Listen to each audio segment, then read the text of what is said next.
बिस्मिल्लाहिर्रहमानिर्रहीम। अस्सलाम वालेकुम। उम्मीद करती हूँ आज का दिन आपका अच्छा गुजरेगा। आज देखते हैं आपके पर्सन्स की क्या एनर्जीज़ हैं। अभी देखते हैं आपके पर्सन्स की energies. Girl with the snake पहला कार्ड है। Okay, the runner and the chaser game चल रही है। नार्सिसिस्टिक एंड एम्पैथेटिक पैराडाइम दिखाई देता है। आप लोगों के ताल्लुक़ में ऐसा लग रहा है कि आप इस इंसान को चेज़ करते हैं, ये इंसान आपसे दूर भागता है। अभी ये आपसे क्यों भाग रहा है? इसे या तो फेयर ऑफ इंटीमेसी है, यानी ऐसा फियर जिसमें इस इंसान को ये फ़ील होता है कि आप इसके जितना करीब आएंगे इसके बारे में मज़ीद जानेंगे।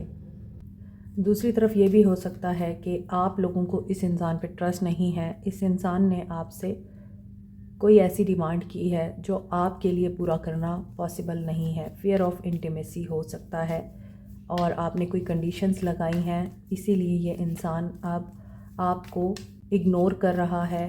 हो सकता है इसकी पर्सनालिटी बहुत स्ट्रॉन्ग है, ये हो सकता है एथलीट है या जिम है इनका अपना, या फिर फिटनेस का बहुत ख्याल रखते हैं, काफ़ी गुड लुकिंग पर्सनालिटी है इनकी, या चार्मर हैं ये, लोगों को अपनी तरफ इजीली अट्रैक्ट कर लेते हैं। और हो सकता है इसी वजह से ये इंसान दूसरों की बाउंड्रीज़ की कदर नहीं करता और अगले इंसान को पूरी तरह यूज़ करता है, मैनिपुलेट करता है। द ड्रैगन फ्लाई आपके पर्सन की प्रेजेंट एनर्जी में, ये पर्सन हो सकता है कि अडॉप्टिव माहौल में आना चाहता है। हो सकता है कि पहले आपका नार्सिसिस्टिक पैराडाइम रहा है इस इंसान के साथ, आपका इनके साथ जो ताल्लुक़ रहा है वो कोडिपेंडेंसी का रहा है, वन साइडेड रिलेशनशिप हो सकता है। लेकिन अब ये पर्सन अपनी ज़ात के वो हिस्से हील कर रहा है जिनकी बुनियाद पे ये इंसान दूसरों को यूज़ करता था। हो सकता है इस इंसान की लाइफ में अब हीलिंग आ रही है।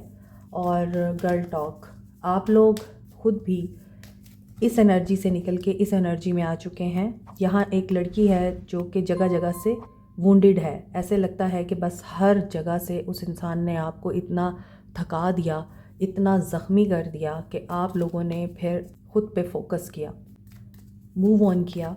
आपको ये फ़ील हुआ कि रहना जब अलग है तो फिर इस इंसान के पीछे भागने का क्या फ़ायदा। रनर चेज़र गेम, मैंने पहले ही आपको रीडिंग के स्टार्ट में बोला था कि ये रनर चेज़र गेम लगती है और एक इंसान बहुत देता है इस रिश्ते में, दूसरा भागता है।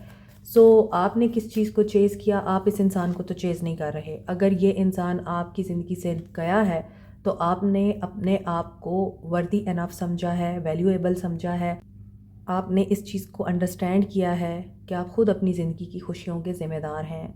आप अपनी दोस्तों के साथ मिलते जुलते हैं या अपने दोस्तों में जाते हैं, वो काम करते हैं जो आपको खुशी देते हैं, और कोडिपेंडेंट रिलेशनशिप से आप बाहर आ चुके हैं। जो आपको छोड़ देने का डर था या छोड़ देने की एक इनसिक्योरिटी थी, वो चीज़ अब आपके अंदर नहीं रही है। आपने चेज़ किया है स्टेबिलिटी को। Very good. आपने अपनी स्टेबिलिटी और ग्रोथ को चेज़ किया, हेल्दी चॉइसेस बनाई आपने। Wow, what are reading. और आपने जब हेल्दी चॉइसेस बना ली तो उन चॉइसेस में आप लोगों ने मैनिफेस्ट किया है एक ऐसे इंसान को जो आपकी कदर करता है, जो आपको केयर देता है, आपको पसंद करता है वैसे ही जैसे आप हैं। आप बहुत हैप्पी हैं इस वक्त, आप बहुत इंजॉय कर रहे हैं अपनी ज़िंदगी को।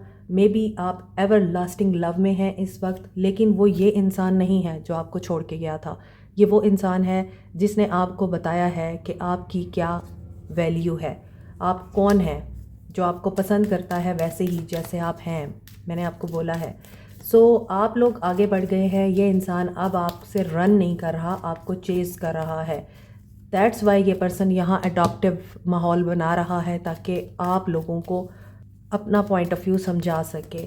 सो इंगेजमेंट रिंग, यहाँ किसी की इंगेजमेंट हुई है, वेडिंग रिंग भी है, किसी की यहाँ शादी तय हो गई है। आपकी ज़िंदगी में कोई नया इंसान आ चुका है और ये इंसान आपको ना सिर्फ कंप्लीट करेगा, आपको कम्प्लीमेंट देगा, आपको लाइक करेगा, बल्कि आपको बताएगा कि ज़रूरी नहीं है कि आपकी ज़िंदगी में वही सब कुछ हो जो आप चाहते हैं।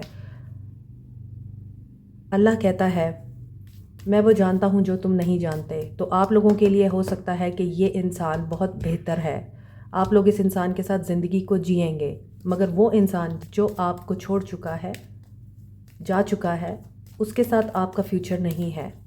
सेपरेशन यहाँ दिखाई देती है क्योंकि उस इंसान ने आपको कमिटमेंट के नाम पर ही धोखा दिया है और आपको मिस ज़रूर कर रहा है, but he wants to take a chance या she wants to take a chance. वो रिस्क लेना चाहते हैं, स्ट्रेटेजिक हो रहे हैं, लेकिन एक बात माइंड में रखिएगा, once a cheater is always a cheater. So आपके लिए एक बिल्कुल न्यू स्टार्ट आ रहा है, न्यू बिगनिंग हो रही है आप लोगों की लाइफ में। इस न्यू बिगनिंग को बिल्कुल क्लियर होकर पॉजिटिविटी के साथ और क्लैरिटी के साथ, ऑनेस्टी के साथ एम्ब्रेस करें, क्योंकि यहाँ आप न्यू फेज़ में एंटर हो रहे हैं। ट्रांसफॉर्मेशन आपकी हो चुकी है, अब ग्रोथ का टाइम है। ये ग्रोथ आपकी एक नए इंसान के साथ है जो आपका लाइफ पार्टनर बन के आपकी ज़िंदगी में आया है या आई हैं। तो आपको चाहिए कि आप उनके साथ ऑनेस्ट रहें। आपका सोलमेट कनेक्शन हो सकता है उस इंसान के साथ।